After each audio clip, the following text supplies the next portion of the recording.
Now, good afternoon, everybody. Hope you can hear me. Just like to welcome everybody along to today's webinar for the IRSM Ireland branch.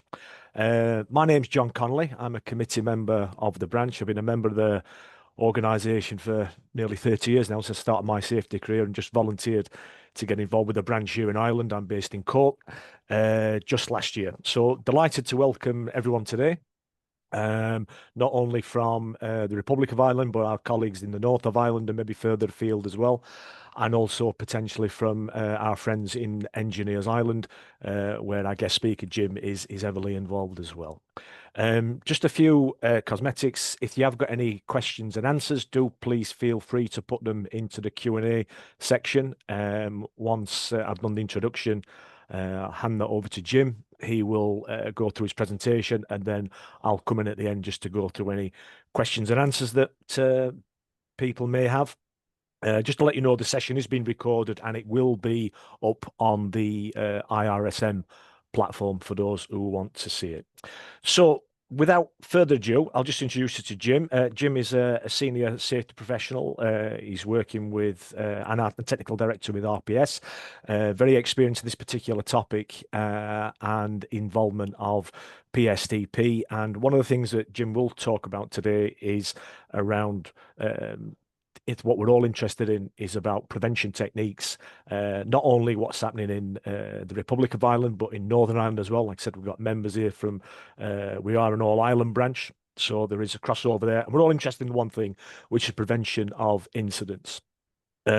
Jim is a chartered member of IOSH. He's also heavily involved in Engineers Island, and he is also involved on the Construction Safety Partnership Advisory Committee.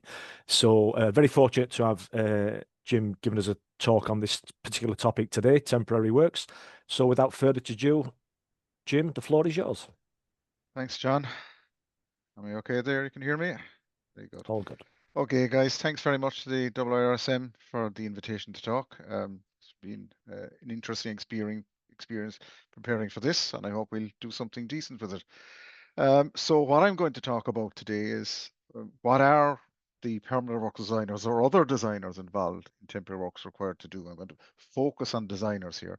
I'll go through some practical experiences, mostly of my own, some relevant cases and examples, a couple of court cases, prosecutions, just a few of them, going back quite a while actually, but relevant to what I'm talking about.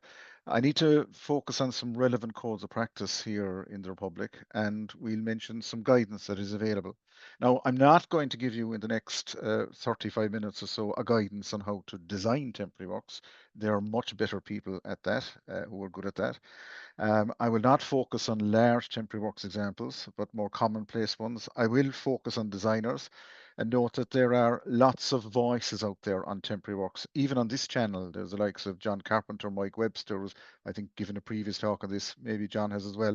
But you've other sources of information. I will refer to them, the Temporary Works Forum, the CIOB, the Consulting Engineers of Ireland, Syria Books, Network Rail, if good stuff, the British Standards, the Construction Industry Federation, the British Steel Association, the Institute of Civil Engineers, the HSE, and the Health and Safety Authority, and many others. I'm going to be referring to them.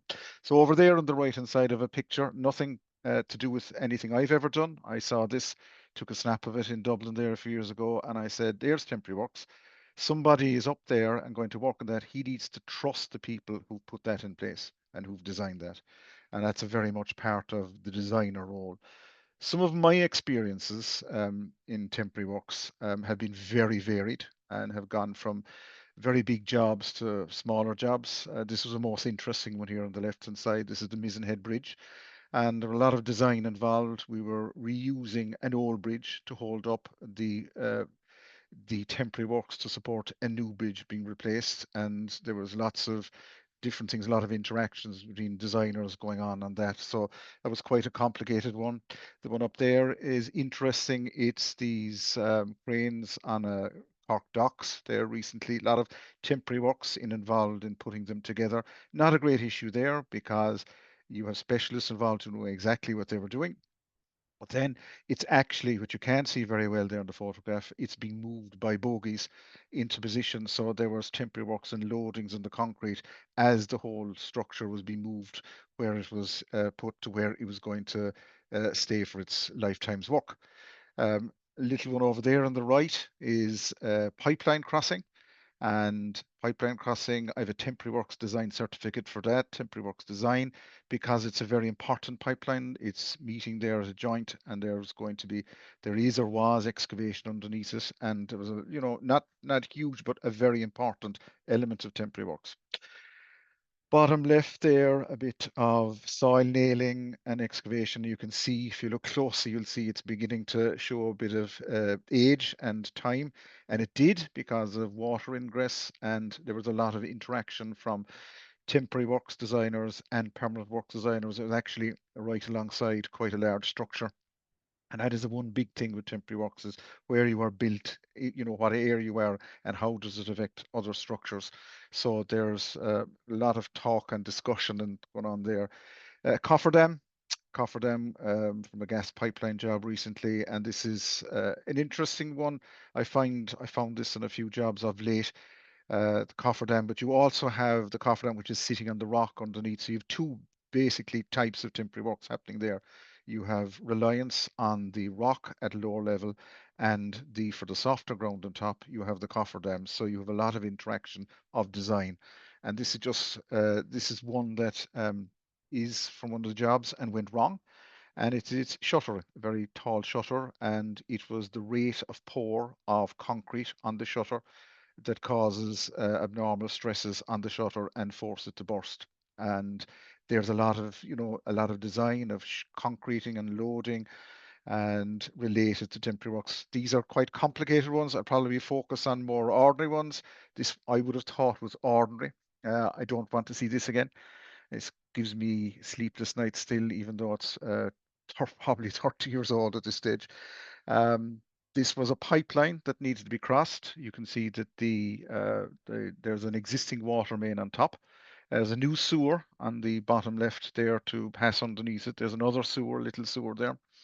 And it was identified on the drawings as a pipeline crossing, and that was it. No further information giving. It was in soft ground alongside a river, and the means of temporary works employed by the contractor was placing a larger excavator bucket against it in the hope that it would stay in place while the work was being done. Not something I'd like to see again, and I hope I ever won't. You will find various definitions of what is temporary works in various documents in the British Standards and others. And this is the one that gets repeated from document to document.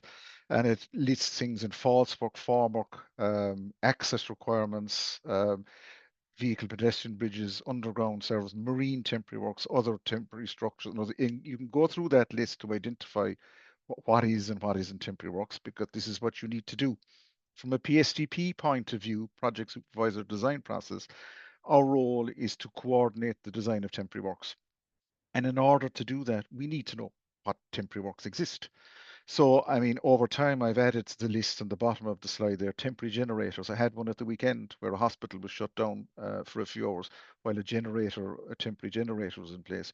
Temporary accommodation, temporary site services, traffic management, dry silos of temporary works, wheel washers, pressure testing can be applied, can use temporary works, overhead lines protection. We'll talk about more of that in a while. Underground services protection, and temporary storage of plant and materials in a structure where someone needs to use a structure to hold equipment for a while that isn't designed for that. And stockpiles, I'll come to stockpiles towards the end of my talk. So that those lists are there are various lists out there, and you can access them through a lot of the guidance that we're going to go through. So the big question, what are permanent works or other designers required to do? So here on the Ireland, we go back to the Act, the Safety, Health and Welfare Work Act. And this is where prosecutions tend to happen, if they happen at all. And designers are supposed to design a structure.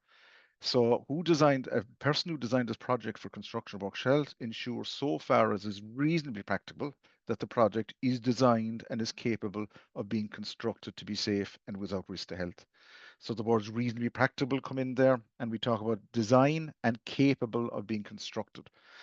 And some of the court cases that have come up in prosecutions, there's at least one against the designer, not a temporary works, and that's the language that was used. Again, it wasn't a temporary works incident. Then we have the construction regulations, and in this, the designers are required to take account of the famous general principles of prevention, cooperate with designers, provide information in writing, and that's information regarding particular risks and information regarding the nature and scope of the project that is necessary to enable the project supervisor to comply with the regulations. That's the PSTP mostly. And information at the bottom that is known to that person and is necessary to ensure, so far as reasonably practicable, the safe construction of the design for the project. And of course, there will always be discussion on what is the level of information that must be provided. That's always on. But these are requirements, and this is what designers are supposed to do, be they permanent work designers or temporary work designers or others. This is an old court case. I think it's relevant. As I said, I'm not going to focus on major court cases in relation to large scale temporary works. I keep an eye on them. It's an Northern Ireland case, goes way back to 2006. Portakabin being relocated. And while it was being taken down to be moved, an element of it fell and a man was killed. And the language in the case was the risk of structural instability was not identified by the designer, and the role of the designer was not fully appreciated by those involved in the job. It goes back a few years, in fairness, 2006, but it is a reasonably relevant case. This is one of the starting points for providing information, and this would be, you get loads and loads of information out there. I am not the greatest expert on design of temporary works. I won't do that, but I will know to have some idea of what information I should be looking for. One of these would be the Temporary Works Toolkit, which is provided by the Temporary Works Forum, and you can access all Temporary Works Forum information quite easily. And it's also produced by the Institution of Civil Engineers there. So John Carpenter was involved in this. And they talk about finding information on ground conditions, restrictions on horizontal and vertical movements, maximum loads to be applied, how interim strengths can be determined, and interim stages of construction involving potential instability, party wall details, very much a UK thing, and traffic flows. And there's more information, but it is a good starting point. It's a good document for designers to look at. Another document there, and this is a Mike Webster document, and this is the CIOB document, and you'll find other summaries out there. This is quite a good document. It gives you a very good summary for me of BS 5975, which we'll come to in a while. And they talk about, giving particular attention to new or unfamiliar construction processes. And that's very true. As we move into times when precast is becoming quite the thing, I see this now on a lot of water projects. Precast elements are being produced by contractors and being proposed by contractors. These could be new or unfamiliar construction processes. And provide information to show how temporary stability could be achieved, identify where standard industry details are not suitable, consider the effect of the proposed work on the integrity of adjacent or existing structures, and give consideration to the availability of space to do the work. So these are lists of information that can be used by permanent works designers or others, or temporary works designers. Excellent documents out there. More, and I've taken these really from Mr. Carpenter and Mr. Webster, and these are probably getting into the high level details. Consider ways of facility lifting, provide a moment connection, very much a structural thing. Make provision for predictable temporary work casting elements. Right? These are ideas that can be thrown about. Add bracing or reinforcement to accommodate predictable interim conditions. Enhance the strength of a member to accommodate predictable temporary loading. Ensure adequate space is provided for predictable temporary worksite. Consider issues associated with demolition related temporary works and provide the suggested construction sequence. These are bullets that can be used by designers. They're possibly outside, they probably move into the level of the proper structural engineer, the competent structural engineer. So this is where the training and the technical competence is required. So one of the examples I have for myself is if I'm ever doing maybe something if I'm looking to make sure there's adequate information provided or looking for it for examples of maybe propping or sheet filing or false work, I would say what temporary work system was envisaged from the permanent work designer. Is there any information required regarding removal of critical load bearing components? You know, can we remove acros and props at a certain time so that in case the concrete has or hasn't gained enough strength? Site investigation information, have we got that? Is the capability of the floor or the structure or the wall to hold the system? Is it there? Do we have that information? Do we need to find out? Do we need testing? Do we need to do testing afterwards? Do we need to do sort of pull-out test or something? Is there bracing requirements during construction that would not be obvious to a competent contractor? I would throw that in. Are we groundwater levels issued? And have we got enough information on adjacent structures? These are the sort of things that for me as a PSTP, I would be looking for. And a simple example here, I would have regarded a simple example, is pretty small level retaining wall. You can see it there. Hopefully this works. Yeah, it's a little retaining wall there, and it's built at this stage. But what I got was I got the drawing. So I'm a PSTP, I get the drawing, I see this, and I say, hang on, guys, what's happening here? We're putting a retaining wall. What's happening next door? So adjacent to me, there's an existing structure. It's a ramp. That's what it is, a ramp and steps, I think, actually. So you can see the proposed retaining wall is there in red down at the bottom of the screen, and that's going to, and I, as a PSTP, I'm concerned. I'm going to, lads, are we a bit close to the excavation? And my simple way of looking things in my simple life, I say, you know, 45 degrees would be in average soil. That would be a good angle. And I keep telling that to designers, particularly young engineers. I say, lads, if you're up against an adjacent structure, how close are you? Do you need to think about temporary works to protect that adjacent structure? Now, I'm not a geotechnical expert, but I will use the 45 degrees, which I'll use in this case, or maybe 30 degrees in soft soil, and I can use that. And I put this on the drawing myself, and I said, I think I have a bit of a problem here, right? I have a small bit of a problem here. I'm not happy with this as a PSTP, so I now go back to the designer. And I find his design risk assessment. And his design risk assessment told me that he has designed the foundation's depth, the minimum permissible depth to reduce the likelihood of collapse. And the contractor is to note direct risk and control measures within the construction plan, and the contractor is to provide exclusion zones around all excavations. That is generic information. That is not giving me what I want. I want him to identify any particular control measures that he or she thinks would be required. So I go back, I ask the question, and this is a real case now, to be honest. It's a small example, but it's daily life. That's what it is. So my question is, what temporary work support systems, if any, are envisaged to protect the adjacent structures while the retaining wall is being constructed? So I felt we might need temporary works. And the permanent work designer, good guy, says no temporary works are required, provided no abnormal loads are put on the existing retaining wall during construction. And don't put a crane on the road immediately adjacent to works area. Doesn't quite explain what I was but he's saying put no additional loading on the structure and you're fine. So that's the answer. I've got the answer. I've asked the question. I would have liked if I got more information at the start, but that's what a PSTP would be doing. So I'm losing the top of the screen there, guys. Sorry, I can't see.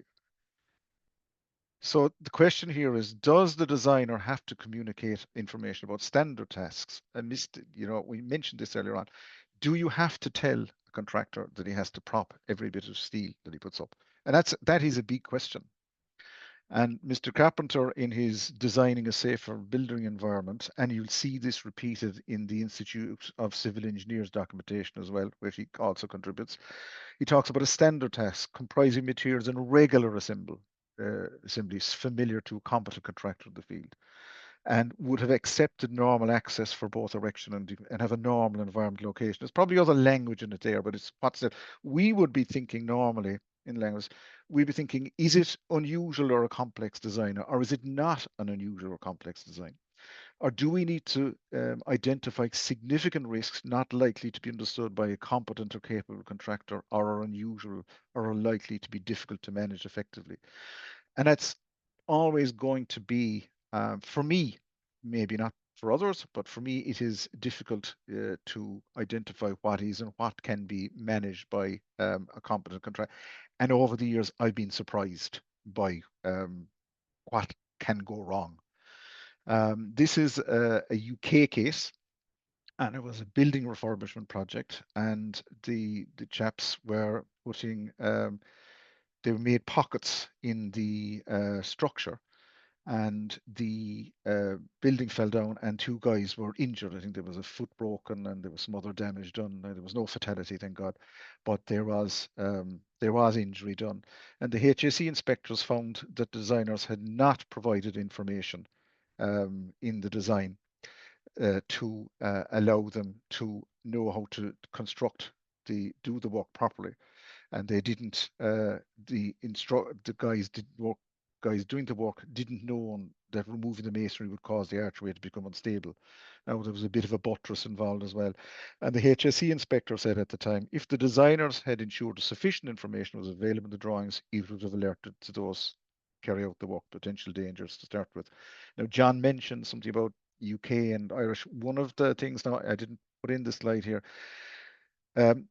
when you look at the designer duties, interesting enough, it's a small thing in the UK. It talks about providing information with the design. And it doesn't actually say that in the Irish construction regulations. It doesn't say specifically providing information with the design. Very small nuanced thing. I just wonder, is that relevant here? It's interesting. And I just wonder, would a contractor, should your normal competent contractor, should or should not know, that he shouldn't be tackling certain activities without temporary works. This is another old one. It's an Irish one. It does go right back, but it's interesting in that there were a number of incidents around the country actually at the time, back in the mid 2000s, of these large U-type beams and other type beams. I'm not 100% sure that photograph represents the beams, but it was something of this nature. Large beams that were a little bit unstable before they were fully concreted in and fully fixed to the bridge. And in this case, it was the project supervisor design stage, as then known, hadn't identified in the preliminary plan the risk of potential instability of large precast beams, and failed to ensure that the supports and other fixings provided to prevent the structural collapse were designed and installed and maintained. So it was kind of a PSDS, as we were known at the times, and also a designer issue. Now, the reason I've sort of put this up here is there were three cases that I'm aware of around that time, and one of them went through our office as well. We were connected with, and the structural engineers, who I would always have to go to on these issues, had said that, oh no, this would be obvious to a competent contractor. And then they realized, hang on, two or three cases, we need to start putting information on drawings because this is not being done properly. And I do note there that this is the first look at one of on the bottom right there of the screen, there's the precast concrete good practice and common issues in temporary works has appeared there from the temporary works forum. So there's a lot of good information out there on issues like this. So moving along now to another topic, these are the codes of practice in the Republic of Ireland.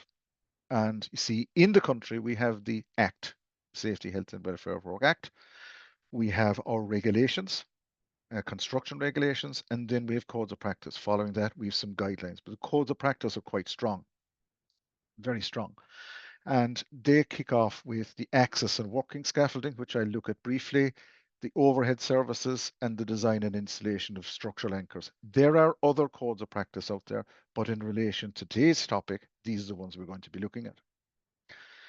The scaffolding code of practice mentions specifically designers and temporary works, and it talks about the PSDP and the project supervisor construction stage seeking the cooperation of building designers in permitting the attachment of non-movable ties to the building structure. I'll show an example in a second. The project designer should identify the need for a bespoke scaffolding. Does it require design or not? And it gives lists of lists of what types of scaffold might require design. And the bottom, where it is foreseeable at the design stage that a specific scaffold design will be necessary, the permanent works designer should identify this and flag it to the PSA. So they use different language in their project designer and permanent works designer. I hadn't noticed that until the last couple of days. I'm sure we're just talking about designers in general, but it does put an onus on designers. This is my example, 2012, school extension here in Cork. And what happened was the scaffold was attached to the wall, non-movable ties they called them, and it was tied to the wall.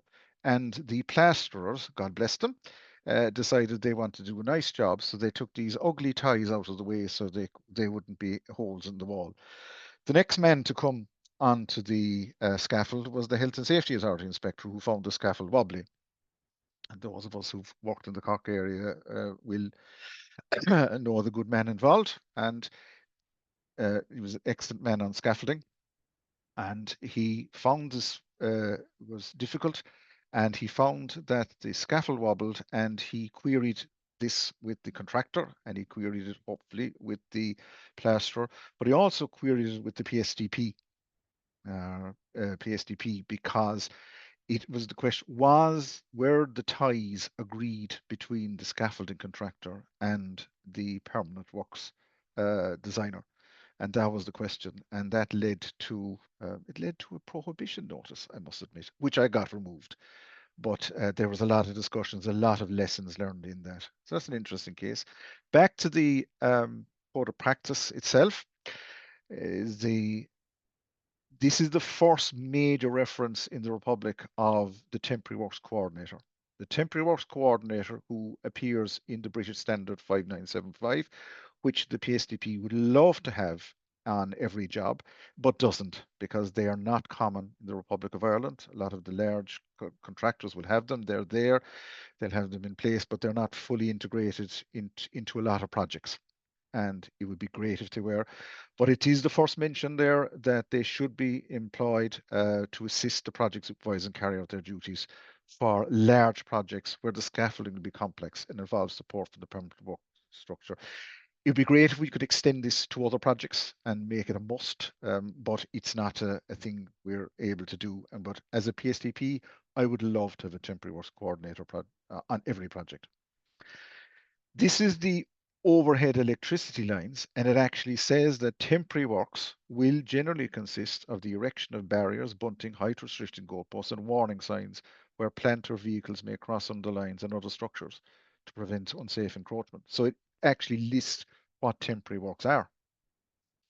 And then goes into designers. Designers should inspect the site to assess the situation in relation to overhead lines and consult with the PSDP. And if overhead lines are present on site, and if these lines will have an adverse effect on safety during construction, the PSDP/designer, it's not specific which, should make sure the network owner operator is contacted to formulate risk control measures to prevent accidental contact or near contact with the overhead lines during construction. So it does place an onus on designers in relation to temporary works and overhead lines. And if there's another extract there, it says design drawings for temporary work should include the routes of all overhead lines that cross over the site or cross over the access routes or are adjacent to the site boundaries. Now we have to assume these will be design drawings that where this information goes on, rather than just drawings for temporary works, because this is commonly done anyway, in fairness, in most organizations, most design organizations, they will provide the information on routes. So, and a little example here, another Cork one, another one that didn't go quite according to plan. It was okay. It was fine. Nobody injured. Nobody hurt. What you have here is you have, we'll say it's more a walkway, cycle path really, and it's built, as you can see there, alongside an overhead line, a very large overhead electrical line. So the question is, does the code of practice apply? And if you take that on the left-hand side there, that line, and you see that red dot is the nearest overhead line to us, to where we're working, and you can see it's repeated on the right-hand side, I hope, on the right-hand side. And then you go to the tables that are provided in the code of practice, and these are repeated here on the left-hand side. So there's a hazard zone, which is the horizontal distance from which from the overhead line, and that works out to be for 110 kV line, it works out as 10 meters. And that hazard zone is replicated up here on this wonderful drawing I did one day years ago. That's the hazard zone. Everything we did was within the hazard zone. So the code of practice absolutely applies. We have to be consulting with the ESB. And there's an exclusion zone, which is a radius. And that exclusion zone, sorry, I just did something there, apologies. That exclusion zone is 4.5 meters. It comes from down here on the bottom left of the table. You swing that out. Now, getting the measurements is a different story. That's a bit of, there's a work involved in that, finding the heights of these things. But we ended up with all within the hazard zone, a 5.8 meter height restriction from code of practice. Yet after consultation, the ESB said, we don't trust you. We're imposing a 3 meter height restriction on you. So you have to consult with the ESB and have to consult with the suppliers, have to get involved. And this is something that I said it went wrong. It was done, but it wasn't done in time. It was done during the construction stage and should have been done at an earlier stage by the permanent works designers. And one note there, if you're ever dealing with, in particular, ESB networks drawings, and I'm always having this issue, designers must identify particular risks we saw earlier on.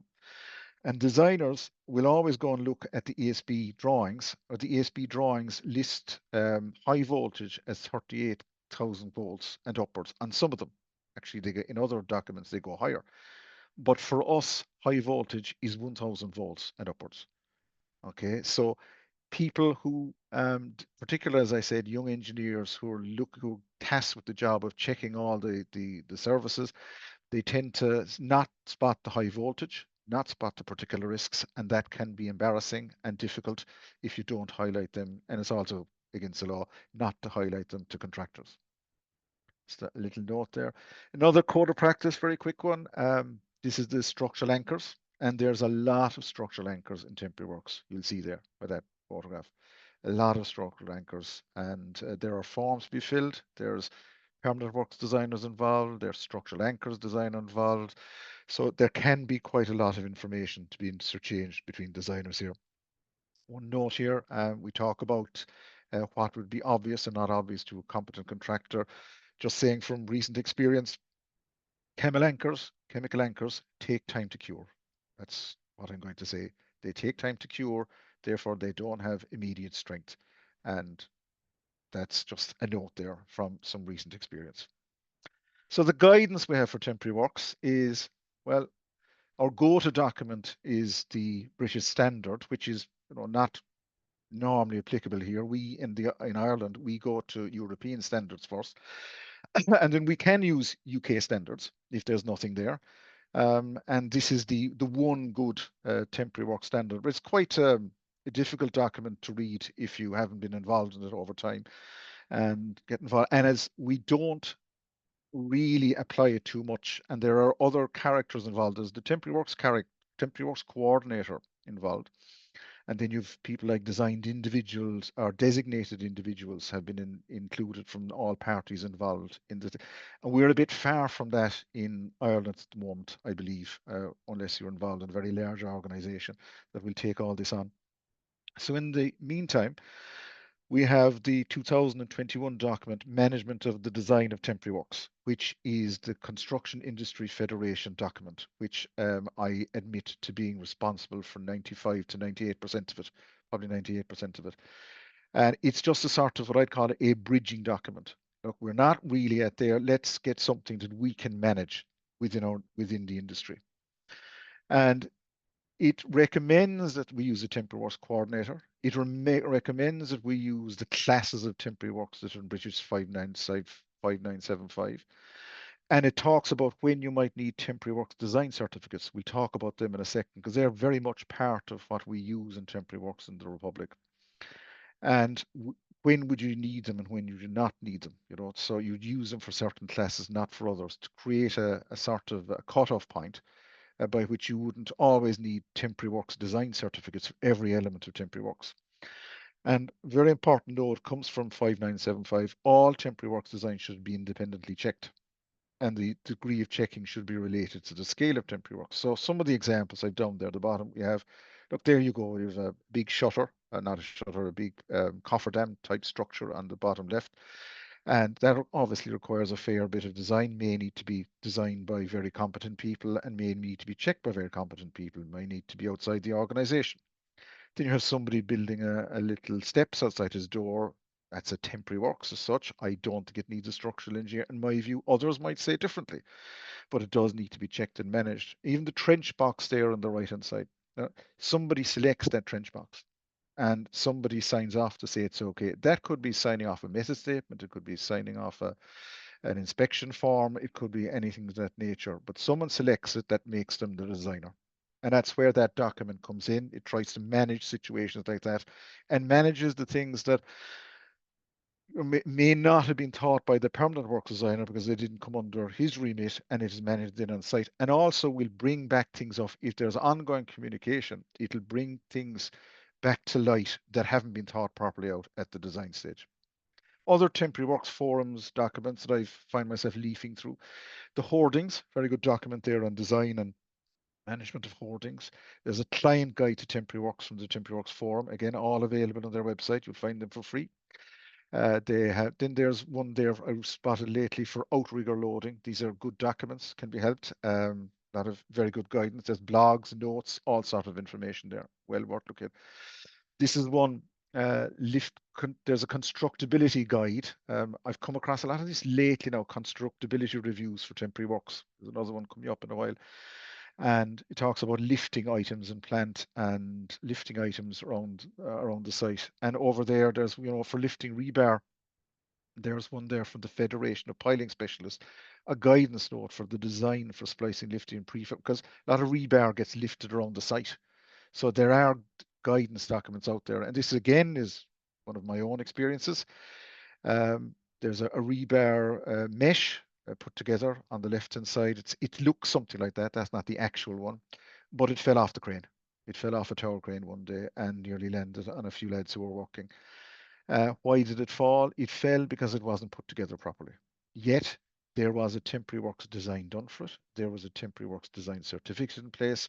So the permanent works designer had done his job. The temporary works designer had done his job. It's just unfortunately the guy who was putting it together every day took a day off, and it wasn't strapped together properly, and that's why it fell.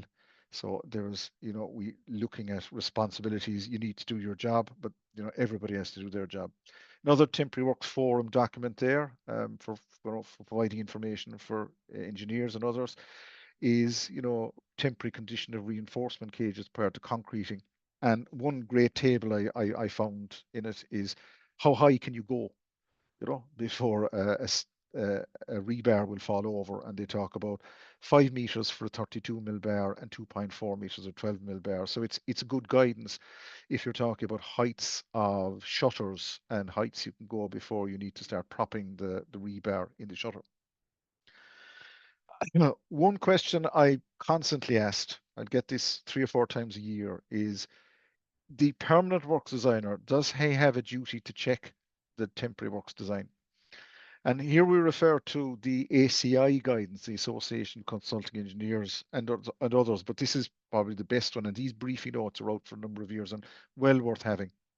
And one of the questions is, does the designer of the permanent works have any duty to check or comment on the design of temporary works?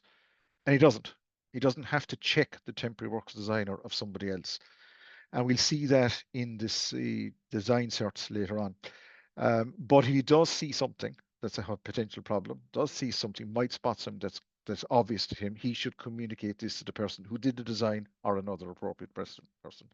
Commonly, permanent work designers don't like signing certificates, design certificates, temporary work design certs, because they feel they're signing off the permanent work design, and you have to explain to them, no, that is not your role. And here's one. A very good example of this, actually, another one of my experiences, the pump shutter roof, with a concrete shutter to hold the roof of a pumping station. And what happened here was it was recognized temporary works were required to prop the roof slab, and there was a design done for it. And you'll see I actually have the sample of the design down the bottom, and a Temporary Works design certificate done for it. But it turned out that the Temporary Works design was faulty because the acros, you see an example of them on the right hand side, were extended because they needed to be high, but they weren't designed to be in their extended state. So if it had fallen before it was spotted, the Temporary Works designer would have been the one at fault because his design was incorrect. The Permanent Works designer had signed off. He had no issue with it, but it wasn't his job to check that. It just so happened we had a very good resident engineer who spotted these things. And that is just an example of where we go to certs. This is the, I need to move this. This is information. This is a document I came across in the last few weeks, actually, and it's you'll see a lot of information. You'll see it in different guises, but this is one particular one. This is from Network Rail, actually, in the UK, and it talks about what Temporary Works designers should be providing, and they talk about an assumptions register design log, use of warning triangles, very much a thing that's coming in now. And there's Network Rail actually provide a very good note on that in these documents. And incorporating Temporary Works design assumptions and requirements such as hold and checkpoints in the drawings. Now, these could also come from the Permanent Works designer. And note also, of course, that on any job, you could have a Permanent Works designer who would be part of the design and build contractors team. He might not be a separate team, and he might be technically, he could be the Temporary Works designer as well. So there could be a lot of duties shared. Another document there from the Network Rail, and this was, or that document, same document, sorry, but a very good example. I thought very similar to something I did lately. You may have more than one designer on Temporary Works. This example was a scaffold on top of an existing station building on a rail.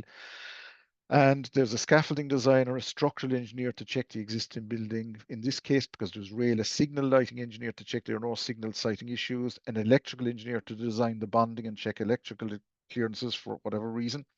And just a note from a previous experience myself, we were interfering, putting equipment on a roof with mechanical and electrical equipment. So you might need a HVAC or an M&E engineer to check. Now, they may not all be signing certs, they may not all be doing designs, but they will all be contributing and being part of the coordination process. This is the Temporary Works Design Certificate. It appears in the guidelines to the procurement, design and management requirements from the Health and Safety Authority. They're not mandatory, but commonly used, absolutely commonly used. It will come initially from the Temporary Works designer, and there's a signature required by the Temporary Works designer who says that he or she has exercised reasonable professional skill, care, and due diligence with regard to their duties under the Act and the regulations, which we mentioned. Pardon me. They have taken account of the general principle of prevention, have provided the PSDP with relevant information, and through customers have cooperated with the PSDP and PSCS. So they're saying they've done their job according to the Act, okay, and the regulations. The Permanent Works designer signs it off then to say that they have communicated their design assumptions to the Temporary Works designer. They are satisfied that the Permanent Works design can be constructed to be safe and without risk to health and under Section 17 of the Act. So it goes back to the Act. These certs go between the Acts and the regulations, I notice. But the the signature there is not signing it to say that the Temporary Works design is correct. He's saying we're okay. We've given them our assumptions, and our Permanent Works can be designed, and this does not interfere with our Permanent Works design. And it will all be signed off then by the PSDP. So again, the CIF document will go back to saying, when or what level you might require these from. One little further example I've came here is spoil heaps. Spoil heaps are Temporary Works. Okay, and again, my local inspector, gave me grief on this a few years ago, and there were other factors involved as well. Somebody picks the soil heap. May not be a structural designer, anything like that.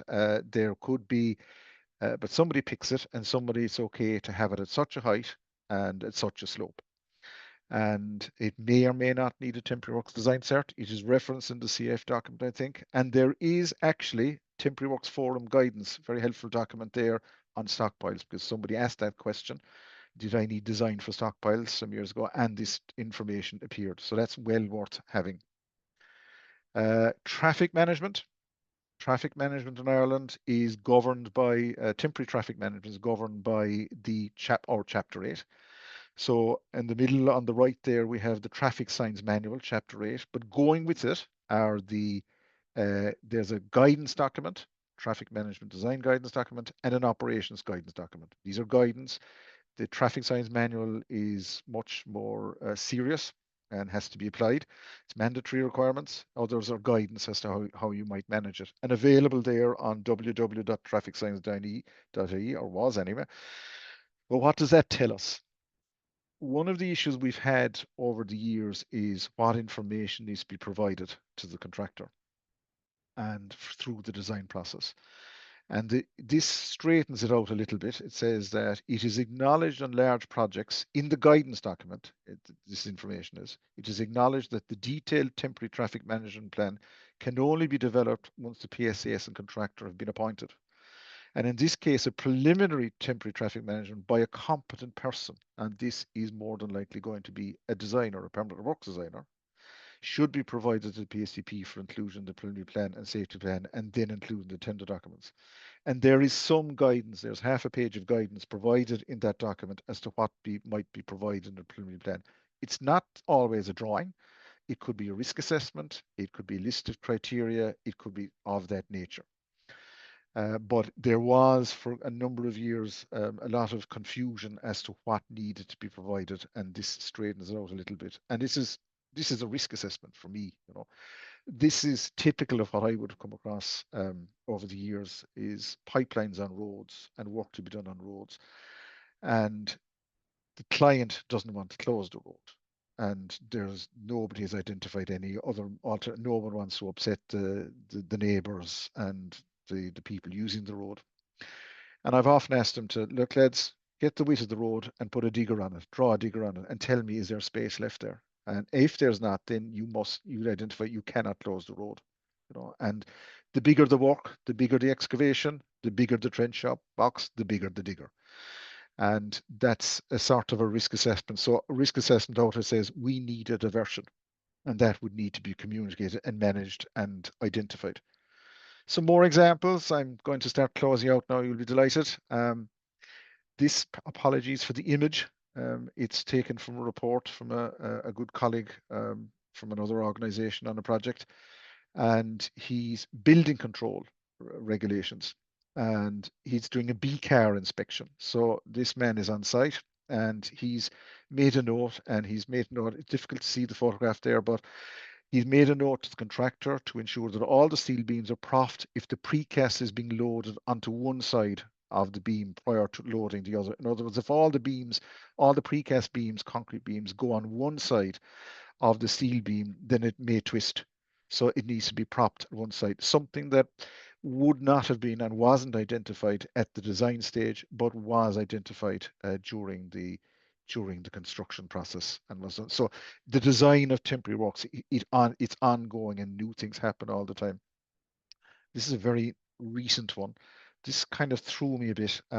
There will be other experts out there who will know more about this than me, as usual. But what we have here is we have a gable. It's only a couple of months ago, actually.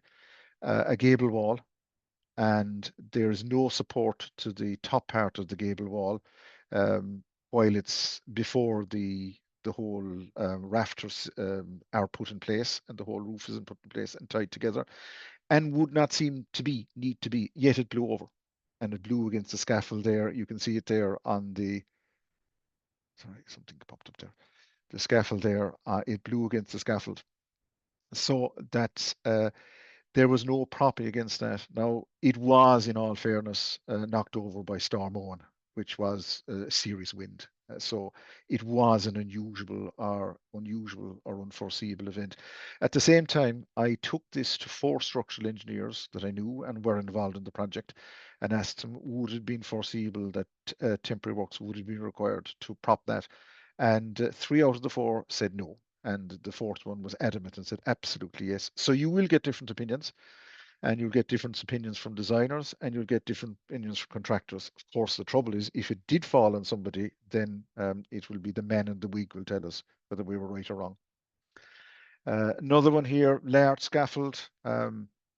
Interesting enough now, that's large scaffold. It's a reminder here that really, if there's changes in temporary works, as the job goes on, in this particular case, apologies for the photos, but half the scaffold was taken down at one stage of the job. So if you take away half the scaffold, does it still have the same strength and control? Does the permanent works designer, does the temporary works, do they need to consult with each other? These are discussions that have to be had, because that does come up in the code of practice for scaffolding. Are there changes in design?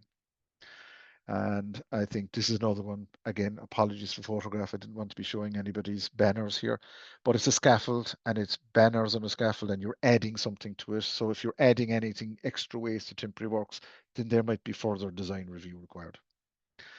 So I'm going to summarize now. Designers do need to provide a certain amount of information. They might have to look for it, might have to find guidance in it. We do need to identify, eliminate, and reduce temporary works as far as reasonably practical, taking into account the principle of prevention at design stage. The PSDP needs to coordinate these designers and will need evidence of communications, will need people talking. And I might be looking for information on issues outside normal temporary works, for example, stockpiles, where you don't have a permanent works designer involved and might not need to sign a cert, but there is stuff out there. Look for information on changes in design.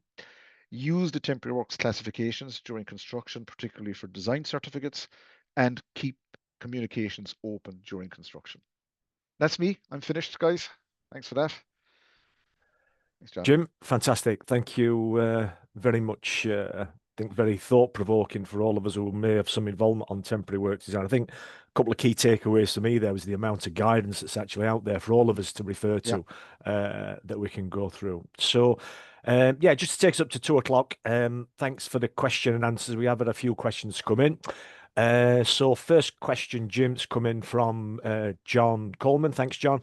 What are the unique challenges when designing temporary works for complex structures, such as long span bridges, high-rise buildings, deep excavations, and how do we ensure that temporary works integrate safely and efficiently with the permanent works on these complex projects?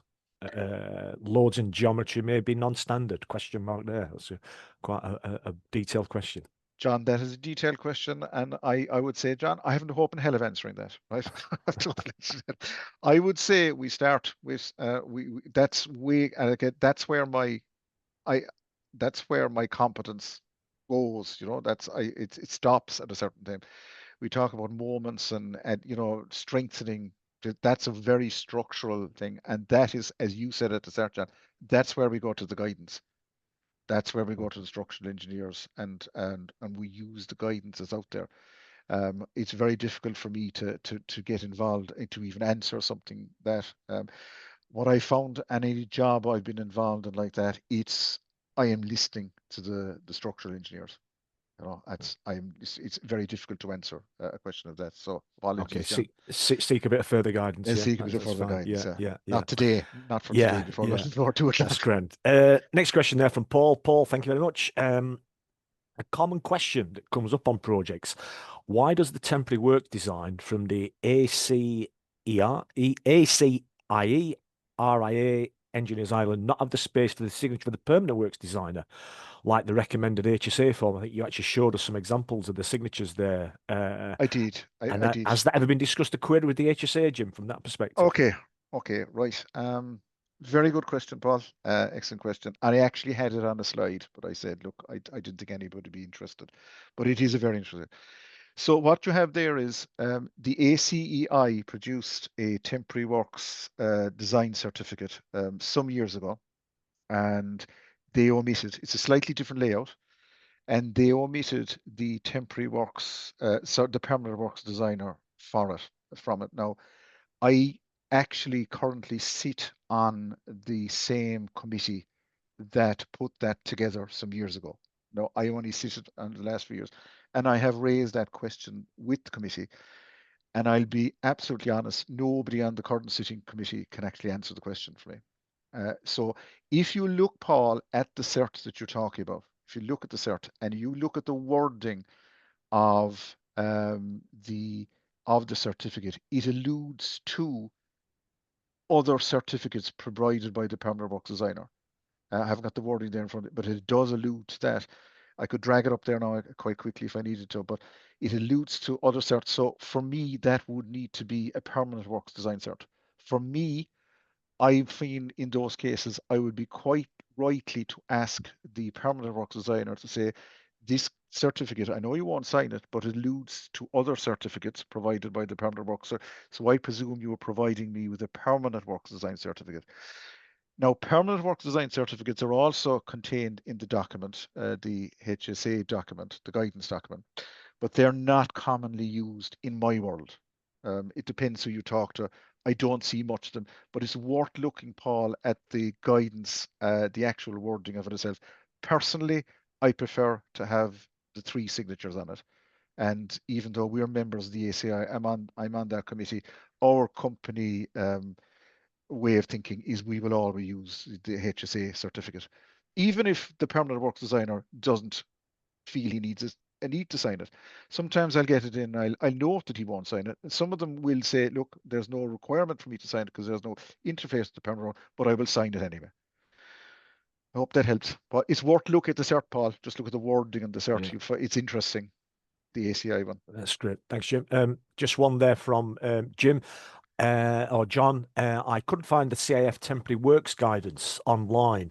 Is there a link, or is that publicly available, Jim? The Do you CIF know what? temporary works guidance. I think you have to get on. I'm surprised they don't publish it a bit further, but publish it. But it is there. It should be. I don't think it's readily available.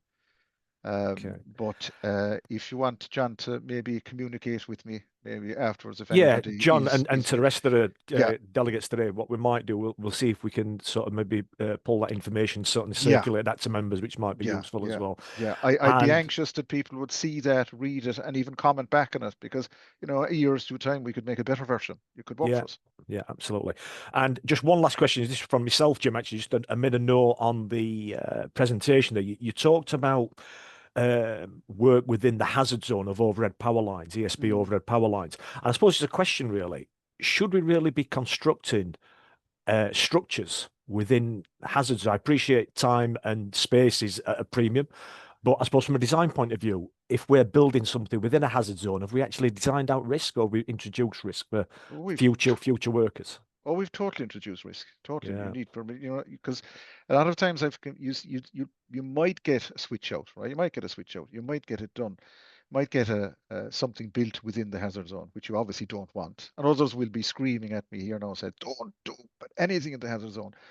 But if you come to maintain that in years' time, you're now introducing equipment around it, MUPs and stuff that are now going to cause further danger inside. Even though you've got away with the structure, you are, as you said, John, adding on additional risk later on in time. yeah, something to think about. Yeah. Okay, so look, that's all the questions come in, and that brings us bang on time. So listen, like to thank Jim, thank you very much again for your time. I'd like to thank everybody for joining us today. Hope you all learned something from it. Keep an eye on the LinkedIn page and the website, and hopefully we shall see you again in the not too distant future. Have a good day. Thanks, everyone. Thanks, guys.